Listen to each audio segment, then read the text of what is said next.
Seja muito bem-vindo ao nosso primeiro episódio de Conversa com quem faz o negócio acontecer.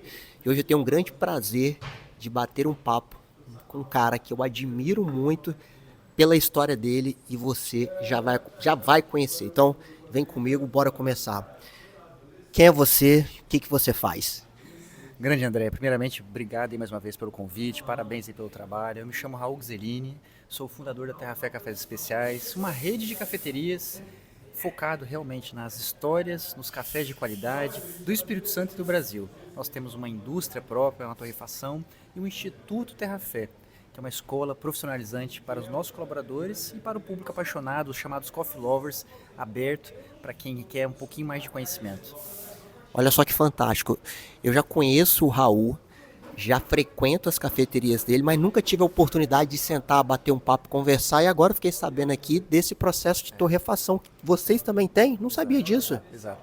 Então, André, a nossa visão de futuro é que para as marcas terem mais qualidade e para as marcas, a gente entende que ter mais um elo da cadeia de produção nos proporciona esse controle da qualidade, proporcionando uma seleção maior, uma curadoria dos cafés. Então, a gente entendeu que lá atrás era importante ter esse braço, ter o coração que a gente chama. O nosso coração é a torrefação, que faz a curadoria, a seleção, tanto do Espírito Santo quanto do Brasil. E reunindo, proporcionando essa lista, essa prateleira maravilhosa com os cafés. Então, sim, a gente entende que esse coração é fundamental para o nosso crescimento. Caramba, olha só que visão de mercado. Não é só ter uma rede de cafeterias, é ter toda essa análise do que é importante para entregar experiência para o cliente. Raul, vamos lá, qual que é o diferencial da Terra Fé para outras cafeterias que existem hoje no mercado, mas principalmente aqui no mercado capixaba? Perfeito, André. Diferencial de cafeteria. Veja bem, como todo negócio, principalmente falando em alimentação e cafeteria, são negócios tidos e existe um preconceito de que é um negócio fácil de se fazer gestão. Então a gente fala que poucas barreiras de entrada. Logo, para as marcas se destacarem, a gente precisa ter um conjunto de pequenos detalhes que, ao se somarem, criam um grande diferencial, criam uma grande barreira de entrada, tornando a marca mais lembrada e por aí vai. Então o que a gente enxerga? Enxerga sem dúvida a torrefação, a curadoria, essa diversidade ao mesmo tempo de cafés na prateleira é nosso primeiro grande diferencial. Porque é aquilo, quando você chega numa cafeteria, você tem 2, 3 tipos de café para tomar, ou um tipo de café para tomar, um grão diferente que a gente se fala, é ok. Agora, quando você chega na cafeteria e você tem mais de 20 tipos de cafés para você escolher, a gente cria uma experiência diferente e o principal, a fidelidade sua na nossa marca, a recorrência. Porque ao invés de você tomar um café e falar assim, vamos em outro lugar que eu já enjoei de tomar café lá ou tomar o mesmo café, aqui na Terra Fé você não vai ter essa opção. Ou seja, eu vou despertar tanta curiosidade em você que você vai fazer a recorrência, a sua recompra aqui dentro. O seu ciclo de consumo, né? Vou consumir uma vez, eu vou 2, eu vou 3 vezes na semana na cafeteria. Nosso modelo é idealizado para você frequentar as 3 vezes na semana a cafeteria da Terra Fé. Exatamente com essa curadoria de cafés, ou seja, você nunca vai ficar enjoado dentro da Terra Fé de tomar o mesmo café. Então, pela minha análise que eu fiz aqui, é como se você tivesse um CAC menor, custo de aquisição de clientes, porque você não precisa investir, de certa forma, mais na aquisição desse cliente, e você aumenta o LTV desse cliente, porque ele está aqui 2, 3, 4 vezes na semana, ele volta. É isso? Esse é o principal. O ponto é o LTV. Porque quem gosta de café especial, igual vinhos especiais, que é vinhos, tal, aquela coisa toda, você que toma café, você quer provar cafés diferentes. E aí, aquela coisa, se eu como empresa tem um café só, aí você vem aqui, visita a gente, aí você vai lá no concorrente e visita o concorrente. Eu não quero isso, eu não quero que você vá lá uma vez aqui, outra lá. Eu quero que você venha 5 vezes aqui na Terra Fé e depois, na 6ª vez, você vai lá. Aí você fala, não, vamos na Terra Fé, que a Terra Fé tem tanta diversidade, traz tanta novidade, que o LTV aqui fica maior e principalmente a recorrência. E recorrência, no final das contas, dá um ticket mensal maior. Ou seja, se nosso planejamento é você frequentar pelo menos 3 vezes por semana a Terra Fé, 3 vezes por semana, cada loja, 3 vezes 4, 12. 12 vezes o ticket médio, essa é a conta que a gente faz. A conta você faz. Gente, vocês estão entendendo? Eu acredito que o Raul, a Terra Fé não nasceu com essa ideia, mas com a experiência do mercado. Visitando as lojas, ele percebeu isso. E aí, com essa expertise, ele foi aprimorando o seu processo. Então, entenda quando você monta um negócio muitas vezes, talvez aquilo você não tenha uma ideia formada. E aí você vai percebendo oportunidades de fazer o seu negócio performar melhor, que a gente estava ali falando nos bastidores, crescer mais, aumentar as vendas. Cara, que visão fantástica, Raul. André, é sem dúvida uma construção. Primeiramente, é aquela história, né? Preparar a mente do empreendedor, a mente da liderança. Ou seja, a clareza da caminhada, da jornada nossa como liderança ou como fundador. E depois, principal, a mentalidade de preciso me aperfeiçoar, preciso encontrar novos caminhos, que esse caminho precisa agregar valor para o negócio e para o cliente. De novo, não existe receita de bolo, mas dentro da nossa caminhada, entendendo que o principal diferencial é exatamente esse, é a prateleira de cafés. Esse era o ponto inicial, porque afinal de contas a gente trabalha o café especial. Só que existe na nossa cabeça uma teoria. Dentro do varejo de alimentação, a gente fala que são os 4 pilares de sucesso. Pera aí. Anota isso aí, hein? Anota que isso é muito, muito exclusivo. Você vai entregar esse ouro? É sério? Para você aqui, André. Boa. Olha, 4 pilares de sucesso. O primeiro deles, a gente está falando em produto de qualidade, que é o café, que é o cardápio. Certo. Tem que ter um produto de excelência, buscar a excelência. Lembra-se, a excelência a gente se busca, né? A gente não atinge, a gente está sempre buscando ela. Caramba. Então, buscar a excelência no produto cardápio. Segundo pilar, ambiente. Olha o ambiente que a gente está e olha o ambiente das últimas várias lojas que a gente tem, todo focado no máximo do melhor que o ambiente pode entregar. Então, o ambiente o melhor possível, excelente. Buscar a excelência no ambiente. Terceiro pilar, o atendimento. Melhoria contínua. Por mais desafiador que seja o atendimento, por mais desafiador que seja o nosso setor de hospitalidade, buscar a melhoria contínua, buscar a excelência no terceiro pilar. Só que aí você fala, Raul, qual que é o quarto pilar então? O quarto pilar, André, é exatamente a sua especialidade, o marketing e a comunicação. Não adianta você ter tudo isso muito bem feito e não ter uma estratégia de marketing, não ter uma estratégia de comunicação. É aquela história, não adianta a galinha botar ovo e não cacarejar. Tem que ter ovo, Perfeito. Primeiramente, mas tem que cacarejar, tem que anunciar. Olha como nós sabemos fazer gestão, olha como nós valorizamos esses pilares. Somente nesses 4 pilares, somente e a partir deles, que a gente tem chance de ter sucesso. Tem chance. E ainda assim não é garantia. Mas esses 4 são os fundamentais. Caramba, ó. O Raul falou que esses 4 pilares, fantástico. E é claro, o marketing é a minha área, mas eu queria destacar algo aqui que eu ouço poucos empresários falando. Eu percorro muito o Brasil, fora do Brasil, eu ouço poucos empresários falando, que é a questão da hospitalidade. É muito difícil o empresário, enfim, que não tem a mentalidade, falar essa palavra de hospitalidade. Então muita gente fala de atendimento ao cliente, etc, etc, mas o Raul usou um termo aqui, Raul, queria te parabenizar, porque de fato quando vocês vão ver alguns takes aqui dessa unidade onde eu tô, quando você entra numa terra-fé como essa aqui, você chama de conceito? Essa aqui é uma loja de conceito. Você consegue sentir desde onde você está sentado, a estrutura, o ambiente, a música de fundo, um mini shopping, digamos, aqui na frente à prateleira. Então, a maneira como o café é servido, eu acho que tudo isso encanta no final e faz com que, de fato, as pessoas queiram voltar para tomar um café, fazer uma reunião, conversar, trabalhar, enfim. Eu gosto de trabalhar muito aqui, sou suspeito para falar, então é muito legal isso. Agora, Raul, seguinte. Cadê aqui, ó? Quantas unidades tem hoje a Terra Fé? Perfeito. André, hoje depois dessa jornada aí de 12 anos, quase 12 anos e meio de CNPJ, a gente nasceu 6 de janeiro de 2014 como empresa constituída nesse ramo de cafeterias. Então, nós já estamos com 18 lojas abertas, 18 lojas. Como a gente estava até conversando um pouco antes, as últimas 6 delas foram do modelo mais compacto, visando esse modelo com a perspectiva desse novo futuro, principalmente pós-pandemia. Certo. Esse novo futuro com grandes desafios de inflação, grandes desafios ali da juventude atual. Então, esse novo modelo nosso é um modelo que a gente estava conversando, que a gente intitula de To Go de experiência, uma loja compacta, mas ainda assim trazendo os 4 pilares. Compacta, mas ainda assim trazendo os 4 pilares. Ou seja, no pequeno também tem esses 4 pilares. Perfeito. Então a gente tem um ambiente, por menor que seja, caprichado, todos os detalhes, o melhor possível que a gente pôde investir, a gente colocou. De olho e atento ao ambiente, de olho e atento ao cardápio, de olho e atento à hospitalidade. Porque quando o barista ele tem um cardápio menor, ele vai focar no que ele faz melhor. E a nossa proposta, que é ser barista, ser especialista em café, te oferecer métodos e você viver aquele momento seu de felicidade em torno de um café especial, acompanhado de alguma comidinha. Por menor que seja a loja, essa energia, isso que a gente acredita, a gente não vai deixar de lado. Legal. Muito bom, muito bom. Agora, hein? Não sei se ele vai falar essa pergunta que é uma pergunta delicada. Raul, qual que é o faturamento de vocês hoje? André, de verdade, prefiro não falar, mas sem dúvida, assim, de novo, é uma construção. Faturamento é um número muito bonito, por isso que muitos falam a métrica da vaidade, mas ela é bonito, mas eu entendo que ela é importante também, porque afinal de contas a empresa precisa crescer. Claro. Hoje a gente está já, eu diria que com bastante folga, mais de 7 dígitos por mês dentro do conjunto nosso aqui. Espetacular. Então, assim, é uma construção, mas de fato é uma responsabilidade. Quanto maior a gente vai atingindo novos degraus do crescimento, a empresa vai ficando maior, outras responsabilidades vão surgindo e outros custos fixos e variáveis vão surgindo. E é aí que está o desafio. Ou seja, a gente muda de nível, mas a fase ela se torna mais difícil, né? Sim. Então é aquele videogame, né? Vai passando de fase, mas a responsabilidade vai aumentando.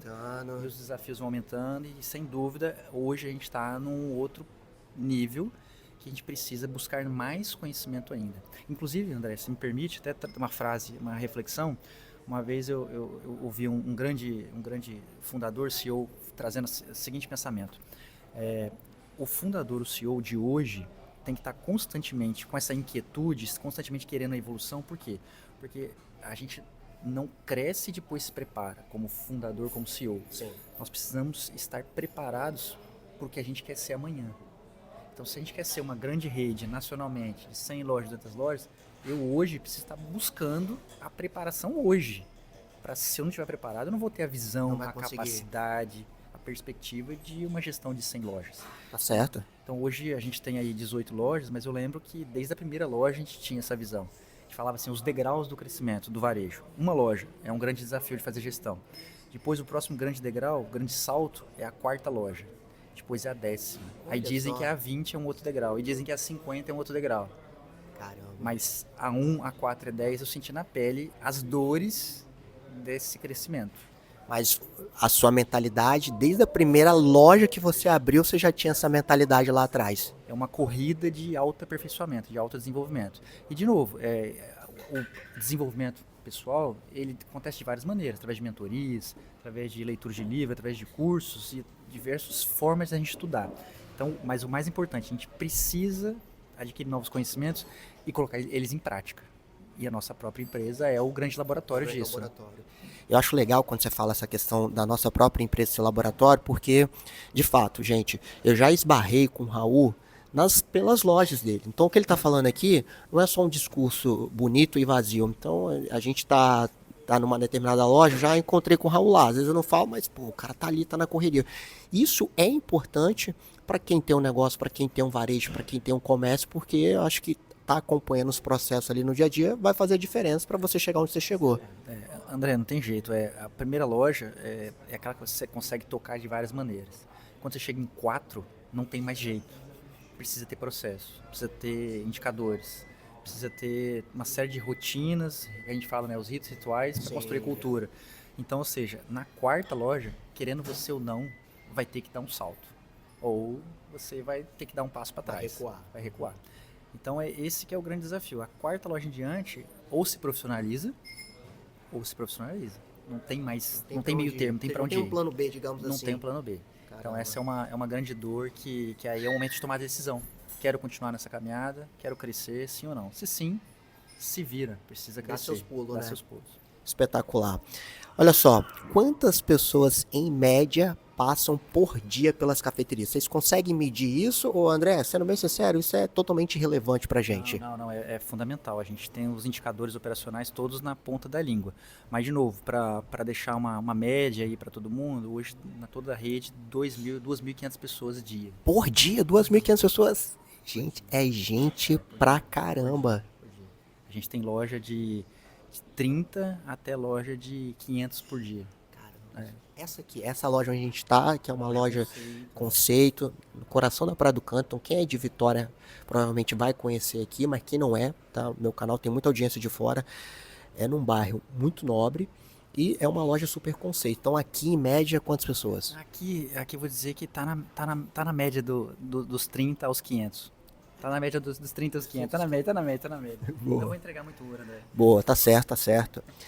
Raul, seguinte, qual que é a maior dificuldade de operar um negócio como esse, como o seu aí? Um negócio como esse, André, e a maior dificuldade, sem dúvida, o maior desafio, eu acho que a palavra dificuldade é uma palavra que eu faço um exercício diário de nem usar ela. Boa. O maior desafio nosso, sem dúvida, é a construção de time, principalmente diante dos novos cenários, dos novos desafios. A construção de time é o primeiro degrau, porque somente quando você tem um time minimamente organizado, minimamente competente para as tarefas do dia a dia, que a gente consegue ter aquele momento para a gente respirar e pensar no próximo degrau como empreendedor, como liderança. Mas aí que está um ponto de observação. Sem dúvida, muito cuidado com aquela frase de que o fundador, empreendedor, tem que sair do operacional. A proporção 60% do nosso tempo é operacional. Operacional. E outros 20% é pensando na evolução do operacional e outros 20% a gente dando aquelas viajadas, trazendo inovações um pouco mais radicais na história. Então, ou seja, metade do tempo pelo menos, 60% é dia a dia. É o dia a dia. É o dia a dia. Só que o cuidado é não deixar o dia a dia tomar conta, porque a empresa só cresce se a gente estiver pensando no ano que vem, nas variáveis todas dos cenários, nas praças e por aí vai. Então essa divisão, ela não é fácil de acontecer no turbilhão das coisas que acontecem no dia a dia. Mas ela é fundamental, é um outro exercício super importante para nós da liderança ali. Legal. Eu tô com a sensação que todas as vezes que eu fizer essa pergunta rodando pelo Brasil na minha série de entrevistas, eu acredito, Raul, que essa dificuldade vai passar por pessoas. Eu atendo muitos clientes hoje em todo o Brasil e eu vejo, sinto na pele que muitos desses clientes que eu atendo estão com essa dificuldade, principalmente quando vai abrir uma nova loja, vai expandir nessa dificuldade de contratação de pessoas. Então, eu acredito que muito parte dessa pergunta, a resposta vai ser parecido com essa que você deu. Eu também acredito, André, eu acredito, mas o ponto que a gente escolheu desde lá do dia zero do empreendedorismo se esse é o caminho mais difícil, que é a construção de times, que é acreditar nas pessoas, esse é o caminho que a gente tem que seguir. Boa. Porque eu lembro que aquela história, né, qual que é a matéria mais difícil da escola? Essa é a matéria que a gente tem que estudar. Essa é a matéria que a gente tem que Que visão, que sacada. aprender a gostar. Então, se essa é a matéria mais difícil, essa é a matéria que a gente tem que ser especialista e apaixonado. No começo, a gente vai no começo a gente vai por uma obrigação. Mas depois, você passa a gostar do desafio, você passa a ficar um pouquinho apaixonado. Depois, hoje, a nossa principal motivação é construção de time, construção de pessoas apaixonadas, construção dessa filosofia, dessa cultura terra-fé de ser. Sensacional. Ó, estamos acabando aqui, hein? De 0 a 10, aí eu vou puxar um pouquinho de sardinha pro meu lado aqui, hein? De 0 a 10, quanto que a internet e as redes sociais hoje são importantes pro seu negócio? De 0 a 10, sem dúvida 11, André. 11. Não tem jeito, cara. Sabe que, curiosidade, né? Quando a gente começou lá também, no dia zero, a gente começou também com... Você até conhece o Francisco também, do nosso time, nosso head de marketing, chefão de marketing da Terra Fé. No dia zero ele já entrou com a assessoria dele, no dia zero. E aí as pessoas perguntavam, rapaz, uma empresa tão pequenininha, começando agora, 4 pessoas na equipe, você já tinha uma assessoria de marketing desde o dia zero. Sim, porque desde sempre, lógico, graças a um conhecimento prévio, uma clareza que era importante, a gente separou um orçamento para o marketing. E esse orçamento, independente do resultado, ele existia. E ele existe até hoje. Então, essa é a visão. O marketing ele é fundamental. Só que o grande desafio ao longo dos anos é a gente tangibilizar o resultado do marketing. Esse é o desafio. Mas mesmo que, por alguns momentos, o resultado não seja tão tangível, a questão é, se as grandes, se as profissionais, se as empresas feitas para durar, elas têm um marketing provisionado ao longo da vida, por que eu vou correr o risco de não ter um marketing estruturado, com planejamento, com orçamento bem definido dentro da Terra Fé? Então hoje a gente tem um marketing, eu diria que um orçamento bem relevante. E André, te confidenciando que eu converso com alguns grandes restaurantes aqui do Espírito Santo, grandes redes, eles passam longe não do tem tamanho. O que você tem. Não tem, modéstia à parte falando, mas não é nem questão de visão, de clareza, é de entender que, peraí, vale a pena separar um orçamento significativo para investir no marketing, para investir na construção de marca, porque o marketing é para isso. Presta atenção. O marketing é para duas coisas, basicamente. Gerar vinda, que é a conversão, ou gerar, para alguns casos, autoridade, mas gerar construção de marca. Tem que ter verba para as duas coisas. Conversão e marca. como a gente está falando em visão de futuro, de longo prazo, é marca. No curto prazo é conversão.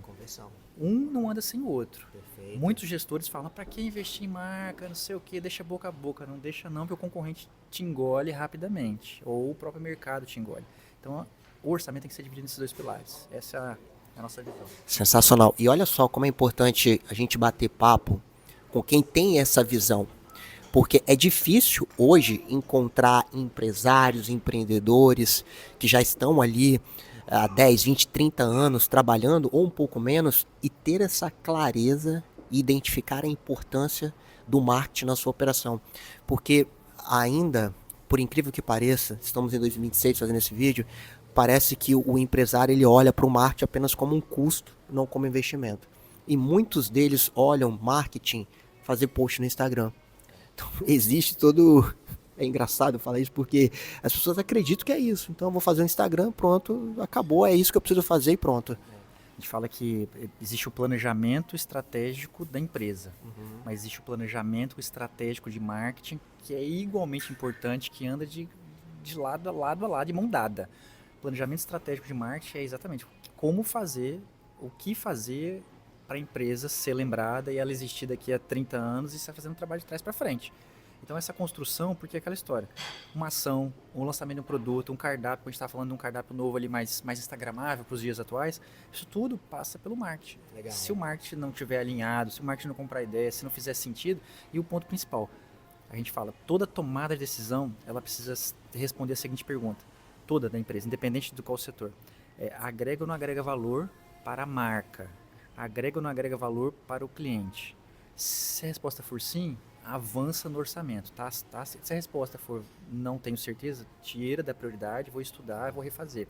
Então, se agregar valor para a marca ou para o cliente, avança. Aí é só definir o quanto que a gente tem capacidade ali. Mas existe uma regrinha também básica. Dentro do varejo, existe uma máxima nos livros que falam 3% do seu faturamento, de olho fechado, vai para o marketing. E depois você faz a gestão. É isso aí. Só que a verdade também, cá para nós, é que ninguém tem a coragem de colocar 3% do faturamento e falar, tum. Se tivesse, meu amigo, estaria cheio de marcas vibrantes, pulsantes e crescendo pelo Brasil. Legal. Sensacional.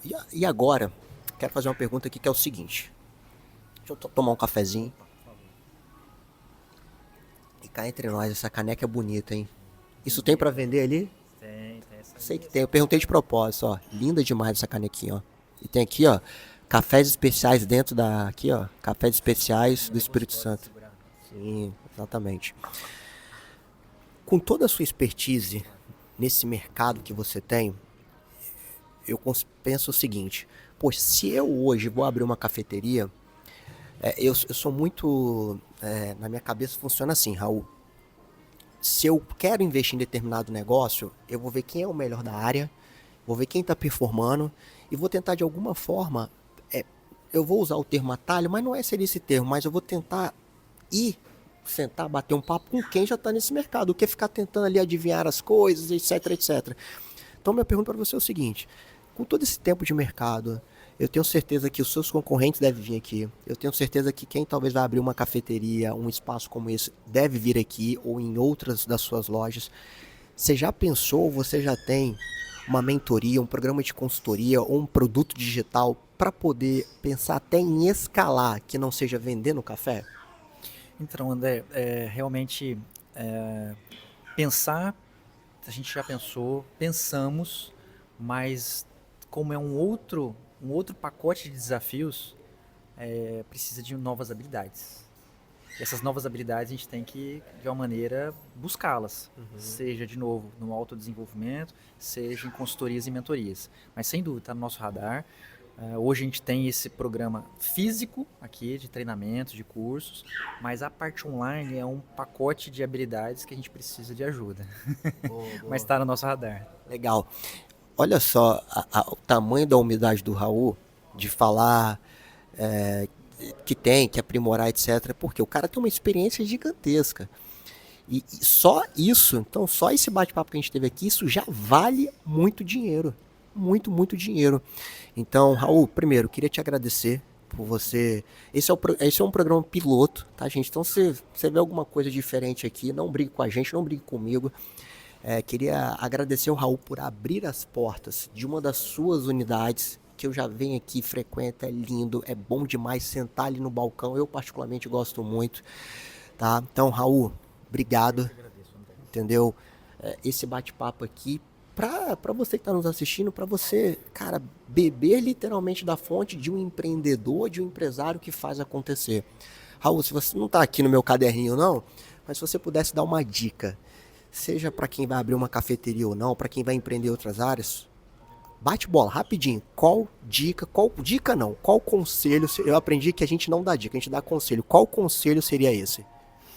Bacana, André. Primeiramente, o ponto realmente que eu coloco que é o alicerce, a base, é o autoconhecimento do fundador. Por que eu falo isso? Porque agora, olhando para trás, parece um pouco mais fácil falar. Nós nunca sabemos do que nós somos capazes. E nós não sabemos do poder de resiliência que nós temos. Por exemplo, a pandemia. A questão é, se você não souber, não se conhecer suas fortalezas, suas fraquezas, como é que o estado real do seu emocional, do subconsciente, todos aqueles traumas que a gente conhece, que todos nós temos, então isso é fundamental. A liderança de sucesso, as empresas de sucesso nascem e prosperam, e é isso que eu acredito, em cima de fundadores fortes mentalmente. E fortes mentalmente, de novo, ninguém precisa nascer sendo uma fortaleza, mas precisa se tornar uma fortaleza. E para se tornar uma fortaleza, o primeiro passo é conhecer as suas fraquezas, conhecer as suas fortalezas. Então, antes de falar em gestão, antes de falar no mundo todo empresarial, o autoconhecimento. Isso é uma coisa que não pode deixar para depois. Espetacular. Raul, mais uma vez, muitíssimo obrigado. Você que está assistindo aí, comente, deixe seu comentário. Inclusive, sugira, faça sugestão aí, quem você quer que eu converse, bate-papo, seja no Espírito Santo, seja fora do Espírito Santo, seja no mundo. Tem algumas viagens internacionais aí para poder fazer, então deixa aí, tá bom. Mais uma vez, valeu.